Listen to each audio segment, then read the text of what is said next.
Hello les amis, bonjour à tous, bienvenue sur votre chaîne de News Gaming. Ça me fait comme d'habitude énormément plaisir de vous accueillir ici pour un nouvel épisode de News Gaming. Les amis, on s'installe confortablement, on démarre tout de suite l'épisode 108 des News Gaming. Allez, c'est parti.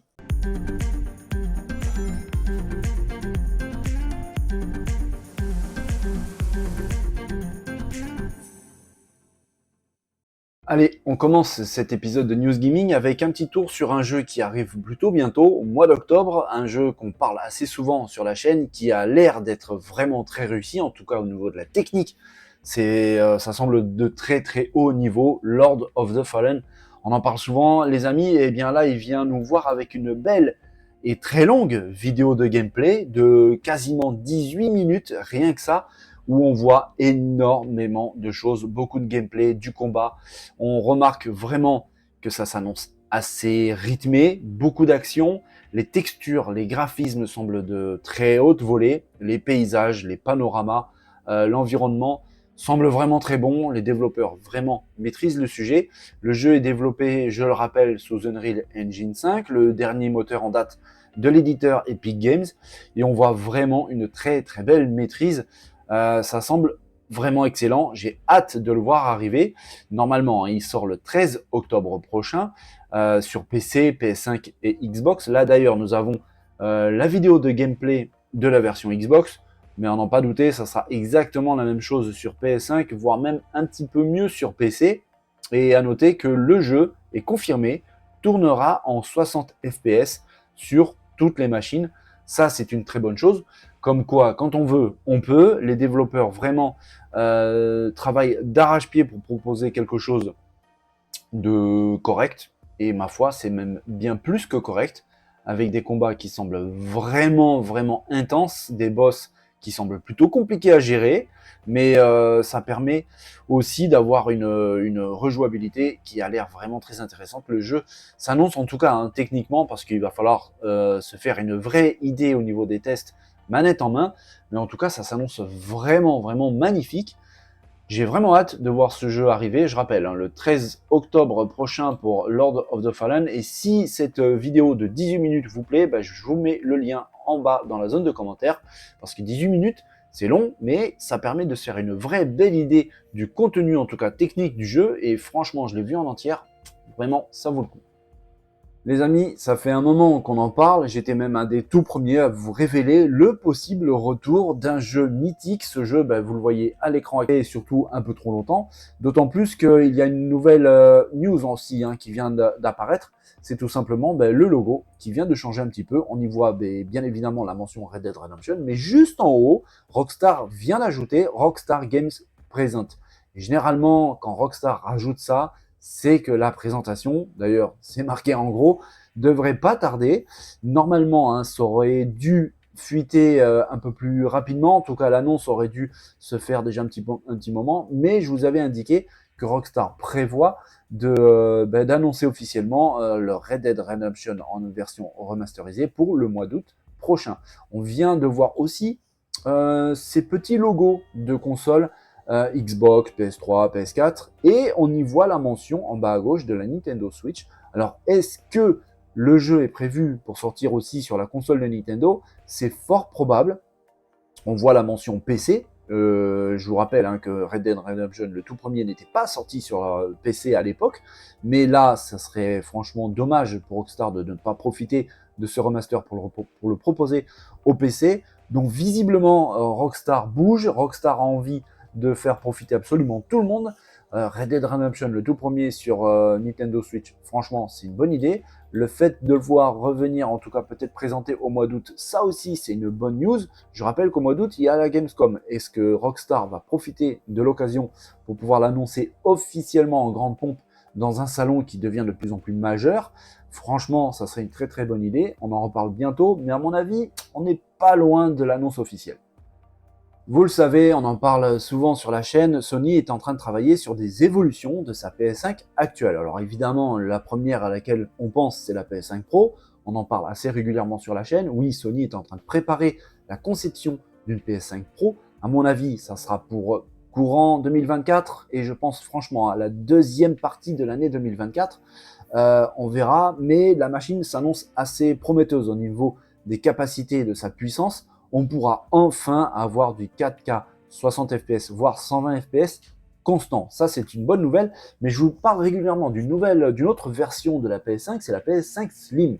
Je vous ai dit qu'elle devrait être bien plus fine que l'actuelle, avec un design, je pense, très différent. On verra un petit peu, peut-être un petit peu plus passe-partout, on va dire, hein, entre guillemets, mais surtout avec une avancée majeure, c'est le lecteur Blu-ray externe qui pourra être connecté en USB sur la machine. Donc en fait, Sony va se débarrasser de la PS5 digitale et de la normale actuelle et va avoir une seule et même console. Si vous voulez jouer sur disque, il faudra s'acquitter de l'achat du lecteur Blu-ray externe. Sinon, en gros, la PS5 Slim sera entre guillemets une PS5 digitale. Et on commence à avoir des petites informations assez intéressantes concernant cette PS5 Slim, car en fait, il y a des informations sur une console qui n'a pas encore été annoncée, qui porte un numéro de série CFI 1300. Et apparemment, le processeur qui est utilisé pour cette console PlayStation serait gravé en 5 nanomètres. Alors, il faut savoir que les PS5 actuels sont gravés, suivant la génération du châssis, le processeur est gravé entre 7 et 6 nanomètres. Là, elle passerait à 5 nanomètres seulement. Alors, sur le papier, passer de 6 à 5, ça paraît pas énorme. Mais dans la réalité, c'est un énorme changement. Vraiment, juste un petit nanomètre de différence joue énormément sur, en gros, l'efficience du processeur de la console ou de toute autre machine informatique carrément, comme par exemple, les PC. Là, en fait, ce petit nanomètre de différence permettrait d'avoir un processeur mais beaucoup moins énergivore, un processeur qui chaufferait moins, donc qui aurait besoin d'une dissipation thermique beaucoup moins élevée que la PS5 actuelle. Du coup, elle ferait moins de bruit. Automatiquement, bien sûr, elle consommerait beaucoup moins.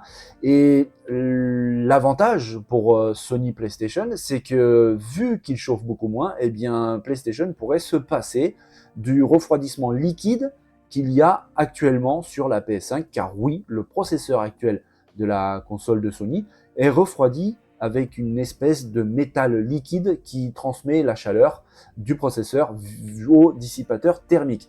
Là, avec un processeur qui chaufferait beaucoup moins, parce que même si c'est qu'un nanomètre, la différence, franchement, elle est assez impressionnante, eh bien, Sony pourrait se passer de ce métal liquide et donc aussi ferait des économies.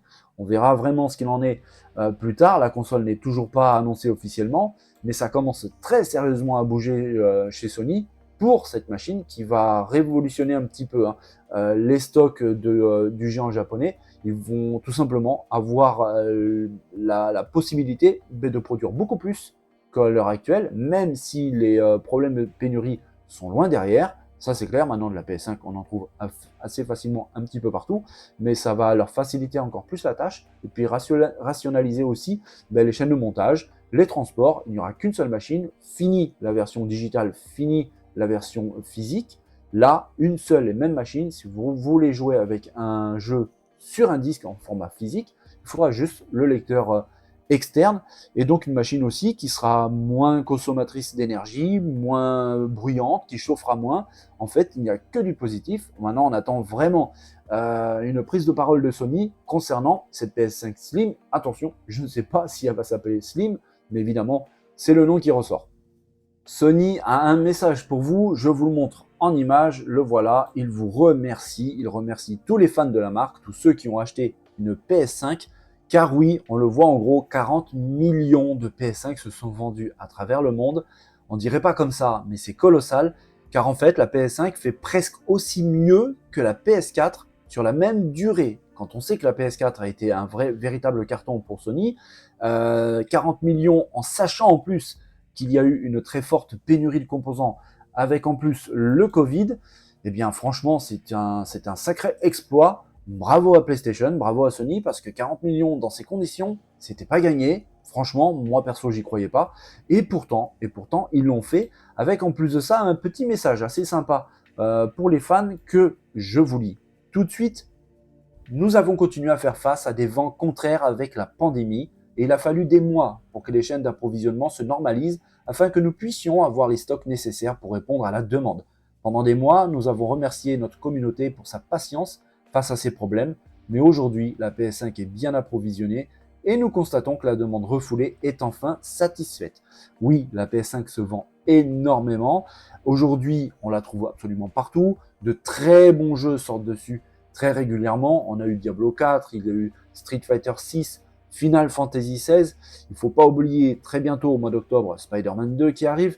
Plein d'autres titres aussi sont toujours en développement par plein de studios, que ce soit des éditeurs tiers, mais bien sûr aussi les first party. Bref, tout va bien pour Sony, pour PlayStation. Le constructeur prévoit encore une accélération. En fait, il pense jusqu'à la fin de l'année fiscale, qui en gros se termine fin mars 2024, de vendre encore à peu près 25 millions de PS5. Là, si vraiment ils y arrivent, ils vont battre un record qui dure depuis 25 ans d'activité pour la marque PlayStation. C'est colossal, c'est vraiment énorme, surtout, je rappelle, en rapport de ce qui s'est passé avec la pandémie, qui n'a franchement pas aidé, ça c'est clair et net. Quand on pense aussi à tout ce qui s'est passé avec la pénurie de composants, qui a foutu un sacré bazar, vraiment, et ça pour tous les constructeurs. Visiblement, PlayStation s'en est même un petit peu mieux sorti que Xbox, mais n'empêche qu'il faut souligner la performance. 40 millions, c'est vraiment énorme, bravo à Sony.